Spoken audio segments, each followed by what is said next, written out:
Ma femme Audrey venait tout juste d'atteindre ses 28 ans, et j'avais décidé que cet anniversaire resterait gravé à jamais dans nos mémoires.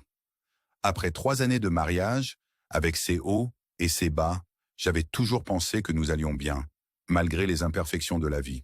J'étais le genre d'homme qui n'oublie jamais notre anniversaire, qui ramène ses douceurs favorites après une journée harassante, et qui trouve toujours le moyen d'organiser de petits rendez-vous spéciaux, même avec un emploi du temps chargé. J'avais sincèrement mis du cœur à l'ouvrage. Alors, avec son anniversaire qui approchait, j'avais tout mis en œuvre pour lui offrir une surprise totale. Une fête improvisée dans son restaurant italien favori, Illinois Giordino. J'imaginais déjà un somptueux gâteau orné de lavande et de marguerite, ses fleurs chères, et je m'étais même arrangé pour obtenir ce bracelet en diamant qu'elle convoitait depuis des mois. Certes, le prix n'était pas dérisoire, mais après tout, on ne fête ses 28 ans qu'une seule fois, n'est-ce pas? La soirée avait débuté à merveille. Les rires d'Audrey illuminèrent la salle, alors que nos amis et notre famille portaient un toast à sa santé, et je ne pouvais m'empêcher de sourire en repensant à l'organisation apparemment parfaite de la soirée. La mélodie d'une ballade indie, celle qu'elle fredonnait lors de nos longs trajets en voiture, flottait dans l'air au moment précis où le gâteau fut présenté. Tout semblait parfait, jusqu'au moment où soudain, Audrey avait disparu entre le dîner et la révélation du gâteau. J'avais d'abord pensé qu'elle était sortie prendre l'air, ou qu'elle avait reçu un appel important. Mais au fil des minutes, l'inquiétude s'était installée. J'avais interrogé Claire, son amie, puis son père, mais elle restait introuvable. Finalement, un souvenir d'un couloir faiblement éclairé, près des toilettes, m'avait poussé à aller voir. Ce passage étroit, empreint d'ombre, menait à un vestiaire où des voix étouffées m'avaient fait frissonner. Le cœur battant, j'avais avancé en titubant. Devant une porte à peine entr'ouverte, la lueur d'un écran de téléphone me laissait entrevoir 2 silhouettes dans l'obscurité. Une sensation intense m'avait glacé le sang en m'approchant. Et puis, comme si le temps s'était soudainement arrêté, j'avais vu l'impensable. Ma chère Audrey, enlacée avec Hudson, mon propre cousin, dans une passion flagrante qui semblait tout droit sortie d'un scénario raté de série télévisée. La proximité qui les liait, ses doigts enchevêtrés dans ses cheveux et ses bras enroulés autour de sa taille, confirmaient sans l'ombre d'un doute la trahison.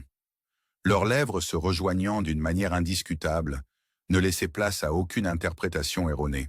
Lorsque leur regard s'était croisé avec le mien, Audrey était restée figée, comme un enfant surpris en flagrant délit, tandis que l'effroi se lisait sur le visage de Hudson. Le silence assourdissant qui suivit explosa en un torrent d'émotions.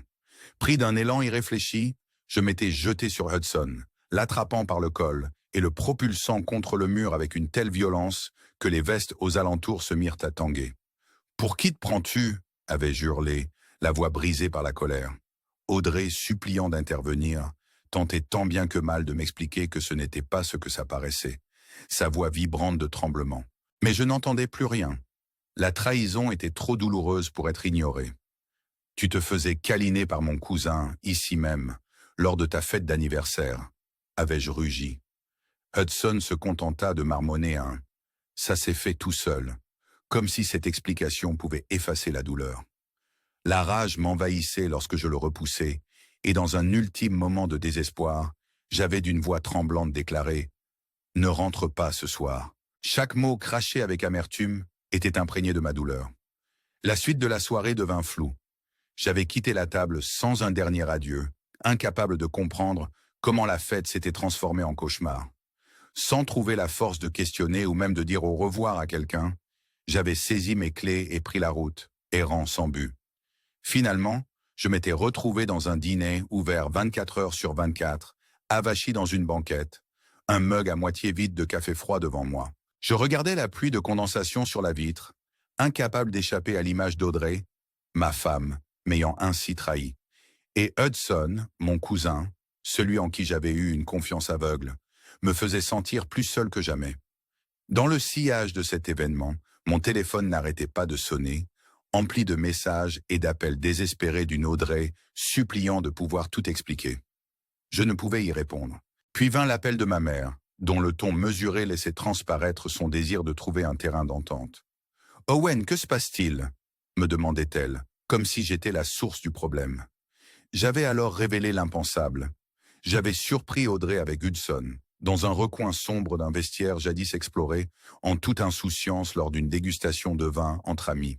La réaction de mes parents fut un discret « Nous en reparlerons plus tard », comme si cette trahison ne relevait que d'un simple faux pas du quotidien. Toute la journée, des membres de la famille m'avaient appelé, certains m'exhortant à garder mon calme, comme si j'avais déclenché une explosion dans ma vie pendant qu'Audrey démantelait l'édifice que nous avions bâti ensemble. La nuit même, Audrey se présentait à la maison, en larmes sur le porche, quémandant d'être réintégrée, assurant qu'elle avait commis une erreur et qu'ensemble, nous pourrions réparer les choses. Je restais immobile, figé devant la fenêtre, et d'un ton détaché, je lui dis « Va chez Hudson, vous vous méritez l'un l'autre. » Puis sans un regard en arrière, je m'éloignai. Submergé par le dégoût et l'incrédulité, je rentrais chez moi en proie à des tourments incessants, hanté par l'image d'Audrey et Hudson enlacés dans ce vestiaire obscur.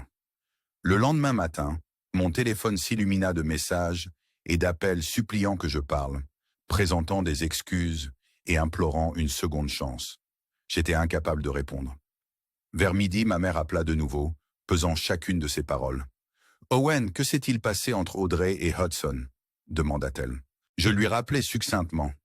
Ils avaient été surpris en train de s'embrasser dans un vestiaire, le jour même de son anniversaire. Mes parents essayèrent de me faire comprendre que les relations sont parfois compliquées, que si Audrey et Hudson éprouvaient de vrais sentiments, ils ne pouvaient être séparés de force. Je risais d'un rire amer. « Vous défendez des traîtres. Ils conspirent derrière mon dos. Ce n'est pas de l'amour, c'est de la trahison. » La colère monta encore lors de notre réunion familiale. Ma mère insistait pour que nous abordions la situation calmement, comme si quelques respirations profondes pouvaient réparer ce qui avait été brisé. Mon père, toujours stoïque, me lança « Il faut aller de l'avant ». J'espérais trouver une once de solidarité, mais il ne restait que résignation. Je n'en revenais pas qu'ils accordaient plus d'importance à préserver une image de famille que de reconnaître la trahison crue dont j'étais victime. Pris dans l'étau d'une atmosphère suffocante, j'ai fini par crier « Est-ce que vous prenez vraiment leur parti ?» Tandis qu'ils tentèrent de me calmer, j'ai quitté la pièce, emportant ma colère, ma douleur et l'amertume d'une famille qui tentait de masquer cette trahison. Suite à la liaison d'Audrey, non seulement avec une personne en qui j'avais toute confiance, mais avec mon cousin, je me suis isolé lors des réunions familiales et évitais désormais les appels. J'ai tenté de rebâtir ma vie, persuadé que je pouvais laisser derrière moi ce tourbillon chaotique. Mais le destin avait encore une carte à jouer. Une semaine après cet anniversaire désastreux, un message en provenance d'un numéro inconnu arriva. Au début, il reprenait les habituels mots d'excuse d'Audrey, implorant une discussion. Mais à la toute fin se trouvait une phrase qui m'a glacé. « Je crois que je vais garder le bracelet. » Mon estomac se noua. Ce bracelet en diamant, fruit de tant d'efforts et d'amour, avait été destiné à être un cadeau unique, et non un trophée que l'on pourrait revendiquer égoïstement après une trahison. Fou de colère, j'ai commencé à mener ma propre enquête. J'appris qu'Audrey avait déménagé dans un modeste appartement dans la ville voisine. Un endroit que le fainéant Hudson peinait à se permettre. Je savais précisément où elle travaillait, dans une bijouterie du centre-ville. Le lendemain matin, je m'y rendis sous prétexte de faire du lèche-vitrine. Après quelques échanges de politesse avec une collègue, je scrutais la boutique jusqu'à ce que mes yeux croisent Audrey en train d'assister une cliente. Lorsque son regard se posa sur le mien, son visage devint livide. « Qu'est-ce que tu fais ici ?» s'écria-t-elle. Je garda mon calme, malgré la tempête qui faisait rage en moi. Je suis venu récupérer le bracelet, celui que je t'ai offert. Sa réaction fut celle d'une indignation mêlée d'incrédulité, comme si la réalité la dépassait. « C'était un cadeau », balbutia-t-elle. Je répliquai d'un ton ferme, « Il m'appartient, je l'ai acheté pour toi, et il ne t'appartient pas désormais. » Le responsable de l'établissement intervint rapidement, alors qu'Audrey cherchait à justifier son comportement par une nouvelle histoire en larmes. Mais je brandissais le reçu, preuve irréfutable de mon achat. Incapable de présenter le moindre argument valable, Audrey, acculée, finit par me rendre le bracelet. Je l'acceptai, le rangeai dans ma poche, et une satisfaction amère mêlée de soulagement, je me rendis chez un bijoutier pour le revendre. Non pas pour l'argent, mais pour reprendre un peu de dignité qui m'avait été volée. Ce soir-là, Audrey n'hésita pas à m'accabler par SMS, me traitant de pathétique, pour avoir réclamé ce qui m'appartenait de droit. Lorsque ma mère appela par la suite, défendant Audrey comme si sa trahison n'était qu'une maladresse, je ne pus retenir ma colère. Ne la défends surtout pas, maman. Elle m'a trompé avec mon cousin, et maintenant elle feint l'innocence. La voix lasse de ma mère trahissait son impuissance face à cette situation qu'elle compliquait davantage en voulant apaiser les esprits. Mais moi, je ne ressentais qu'un profond dégoût. La tempête ne s'arrêtait pas là. Bientôt, les nouvelles de nos tribulations familiales se répandirent. Des proches appelaient, certains feignant leur soutien, d'autres me réprimandant pour quel dommage j'avais provoqué dans ma propre vie, alors qu'Audrey semblait réorganiser les pièces du puzzle qu'elle avait brisé. Comme si cela ne suffisait pas, j'appris qu'Audrey et Hudson continuaient leur vie comme si de rien n'était. Leur audace débordait jusque dans nos biens communs. Audrey avait jadis rêvé d'une élégante coupé rouge que j'avais achetée pour notre anniversaire. Et légalement, la voiture était à mon nom. Bien que j'eusse été contraint de la laisser vivre chez moi encore un certain temps, je ne pouvais m'empêcher de ressentir une injustice brûlante en les voyant profiter de ce qui m'appartenait. Le point de rupture survint lorsque mon ami Richard, qui travaillait dans un concessionnaire, m'appelait pour me dire qu'il avait vu la voiture utilisée par nul autre que Hudson. Fou de rage, je demandai à Richard de garder la voiture en lieu sûr. Le lendemain, armé de toutes les preuves en ma possession attestant de ma propriété, je me rendis avec véhémence au concessionnaire.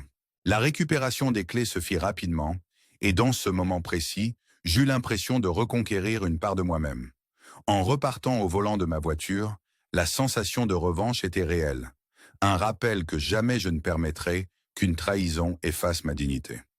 Face à cela, Audrey multipliait appels et textos, m'accusant de mes agissements mesquins. Hudson, de son côté, m'appelait depuis un numéro inconnu, usant d'arrogance et exigeant que je lui rende la voiture, arguant que c'était sa voiture. Je me contentais de lui rappeler, calmement mais fermement, que légalement elle m'appartenait, et ses moqueries se dissolvaient en insultes, provoquant en moi un rire amer face à l'absurdité de la situation.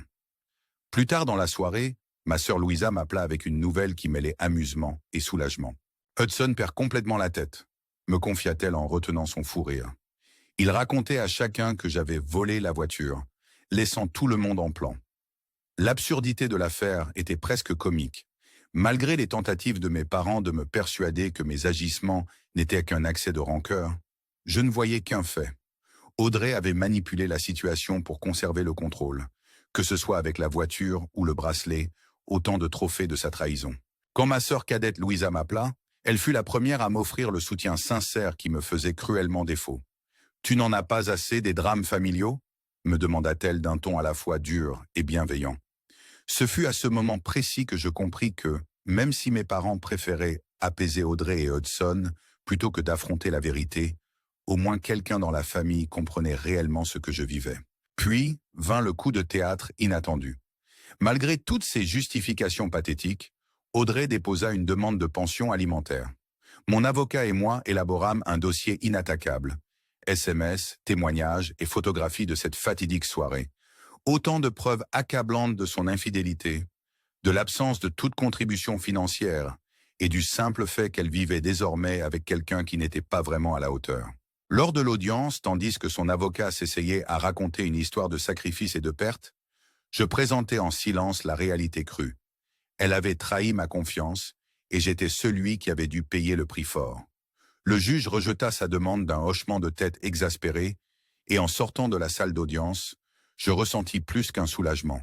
Je me sentais vainqueur, mais les rebondissements ne s'arrêtaient pas là.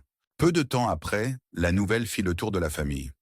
Hudson avait été arrêté pour vol à l'étalage d'électronique dans une boutique de caméras. Mon téléphone vibrait continuellement avec les messages de Louisa, qui n'en pouvait plus de rire face à cette justice poétique. Même mes parents, qui autrefois excusaient les agissements de Hudson, se virent contraints de lui refuser toute aide lorsqu'il demanda de l'argent pour une nouvelle voiture, devant se débrouiller seul.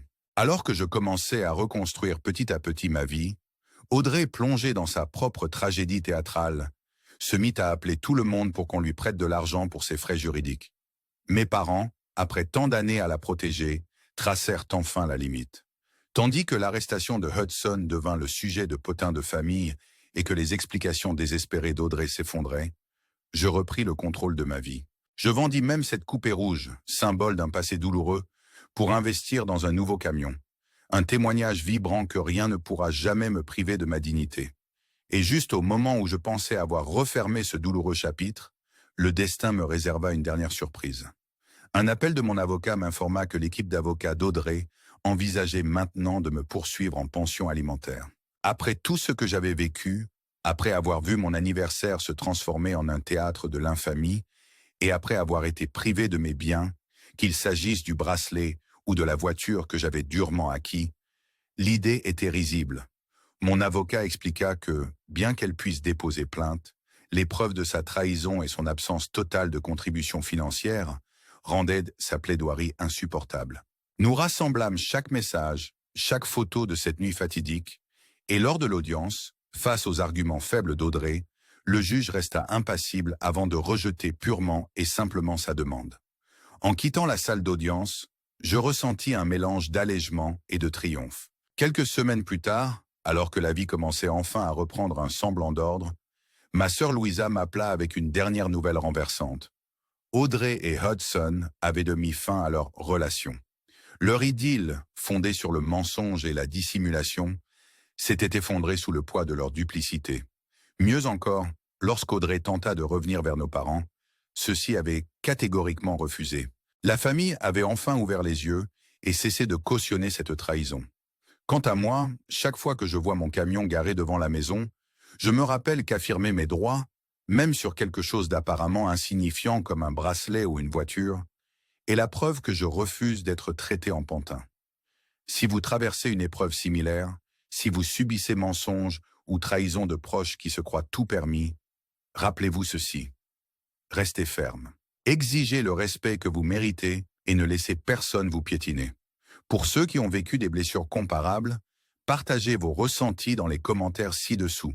Et si ces récits crus vous touchent, n'hésitez pas à vous abonner à notre chaîne, à liker et à commenter. Votre soutien nous aide à continuer de vous proposer ces histoires authentiques. J'avais un jour cru aux contes de fées. Mais après le désastre orchestré par Audrey et Hudson, il ne me reste désormais que le goût amer et doux de la justice et la certitude que parfois, le karma réserve à ceux qui trahissent une fin bien plus digne, une fin qui restaure l'honneur perdu.